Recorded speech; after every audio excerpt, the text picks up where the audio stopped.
नमस्कारम। आज म मेरो प्यारो भ्युअर्सहरुको लागि स्पेशल रिडिङ ल्याएको छु। इफ रेजोनेट भएमा हजुरहरूले कमेन्ट बक्समा 555 टाइप गर्नुहोला। So let's start.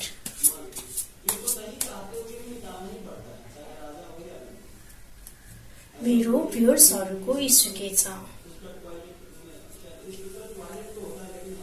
मेरो भ्युअर्सहरुको इस्यु भनेको चाहिँ विशेष गरी फाइनान्समा देखिएको छ। कसैले आफ्नो रिलेसन र हेल्थमा पनि हुन सक्छ। तपाईहरु आफ्नो मनीलाई लिएर थोरै स्टक एन्ड बोर्ड फिल गरिराख्नु भएको छ।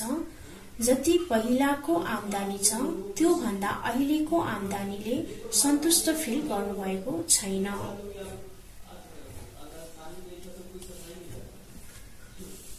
प्रेजेन्टमा तपाईहरु साइन गर्न सक्नु भएको छैन। सक्सेसलाई छिटो ग्र्याब गर्न सकिराख्नु भएको छैन। एउटा स्टेबिलिटी हजुरले आफ्नो मनी, करियर या त कसैले रिलेसनशिपमा ल्याक फिल गरिराख्नु भएको छ।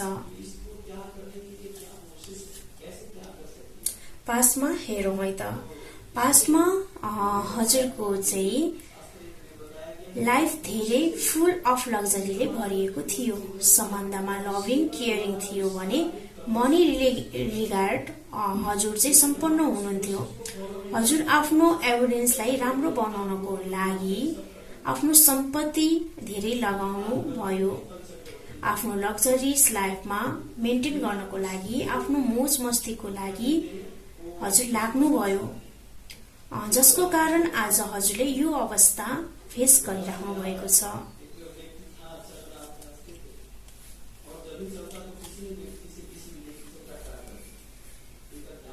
विशेष गरी पास्टमा हजुरले आफ्नो लगानी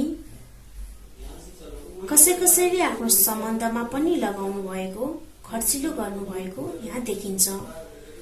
त्यो खर्च गरे अनुसार रिजल्ट राम्रो नआएको हुँदा हजुरको हार्ट ब्रेक भएको रहेछ, जसमा कम्युनिकेसनको पनि यहाँ ठूलो भूमिका देख्दछु। मेन रिजन म यहाँ एउटा अर्को कुरा पनि देखिरहेको छु कि हजुरहरूले आफ्नो आफन्त परिजनहरूबाट केही हेल्प पाइराख्नु भएको छैन। चाहे त्यो फाइनान्समा होस्, प्रेममा होस्, फुलफिलमेन्ट हुन पाउनु भएको छैन।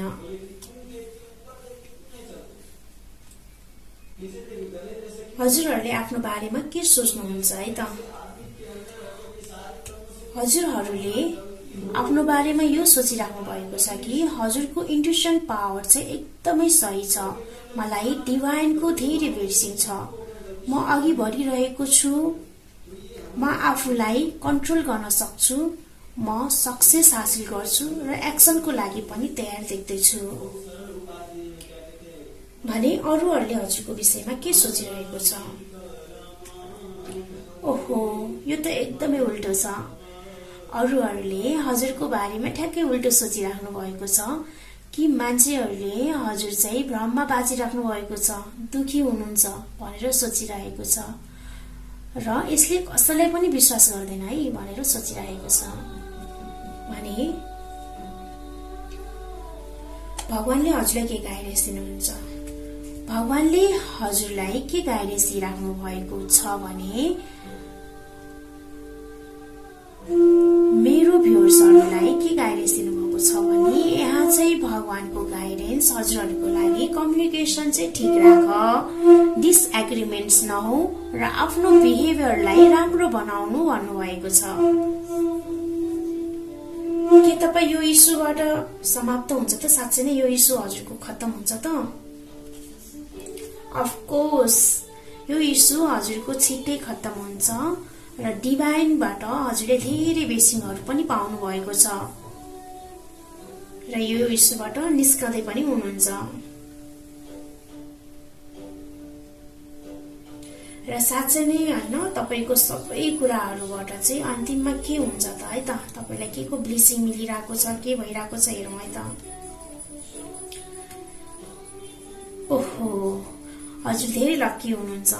हजुरहरूलाई फेरि आफ्नो आफन्त, आफ्नो सम्बन्धहरूबाट न्यानोपन महसुस गर्न सक्नुहुन्छ। करियर वाइज जुन स्ट्रक फिल गर्नुभएको छ, हजुरलाई आफ्नो एसिस्टेन्ट्सहरूले भरपूर मात्रामा ब्लेसिङ दिइराख्नु भएको छ। होप यो रिडिङ हजुरहरूलाई धेरै हेल्प गर्यो होला। इफ हजुर रेगुलेट हुनुभयो भने मलाई पर्सनल रिडिङको लागि कन्ट्याक्ट गर्न सक्नुहुन्छ। नमस्कारम। हजुरको दिन राम्रो होस्।